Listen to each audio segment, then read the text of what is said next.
നമുക്ക് ഇന്ന് കിട്ടിയിരിക്കുന്ന വർക്ക് എന്ന് വെച്ച് കഴിഞ്ഞാൽ ഒരു ക്ലീനിങ് വർക്കാണ് കേട്ടോ. ഒരു സലൂണ് മൊത്തം ക്ലീൻ ചെയ്ത് നല്ല പക്കയാക്കി എടുക്കാൻ വേണ്ടിയിട്ടാണ്. കുറേ നാളായിട്ട് ഉപയോഗിക്കാതെ കിടന്ന ഒരു സലൂണാണ് കേട്ടോ. അതുകൊണ്ട് ശരിക്കും മുടിയും മൊത്തം അഴുക്കൊക്കെ പിടിച്ച് പൊടിയൊക്കെ ആയിട്ട് കിടക്കുന്ന അത് ഫുള്ളൊന്ന് ക്ലീൻ ചെയ്തെടുക്കാൻ വേണ്ടിയിട്ടാണ് നമ്മളെ കോൺടാക്റ്റ് ചെയ്തത്. ഇവിടെ വെച്ചിട്ടാണ് കേട്ടോ എനിക്ക് ആക്സിഡൻറ്റ് പറ്റിയത്. കൈയൊന്ന് കീറി, ബ്ലേഡ് ഇടക്ക് കയറി ഇരിപ്പുണ്ടായിരുന്നു, ഞാൻ കണ്ടില്ല. അതിൻ്റെ ഇടക്കിട്ട് കൈ കയറ്റിയതാണ്, കൈ പൊളന്നു പോയി. അങ്ങനെ കുറച്ച് നേരമല്ല, മൊത്തം ഞാൻ റെസ്റ്റ് ആയിരുന്നു.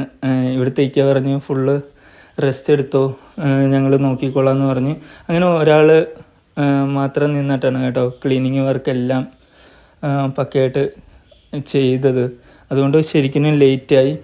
ഇതായിരുന്നു, ബ്ലഡൊക്കെ പോയി കുറേ നേരം ഞാൻ ഇരിക്കുകയും ചെയ്തു. ആ ബ്ലഡ് പോയപ്പോഴത്തേക്കും ഞാൻ മൊത്തം കട്ടായിപ്പോയി. അങ്ങനെ പക്ഷേ വർക്ക് നല്ല പക്കയായിട്ട് ക്ലീൻ ചെയ്ത് എടുത്തു കേട്ടോ.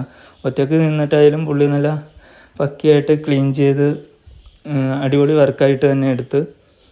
കുറച്ച് ലേറ്റായെന്നുള്ളൂ. അത് ഞാൻ എന്നോട് സോറിയും പറഞ്ഞ് ഇങ്ങനെ ഒരു സംഭവം പറ്റിയതുകൊണ്ടാണ്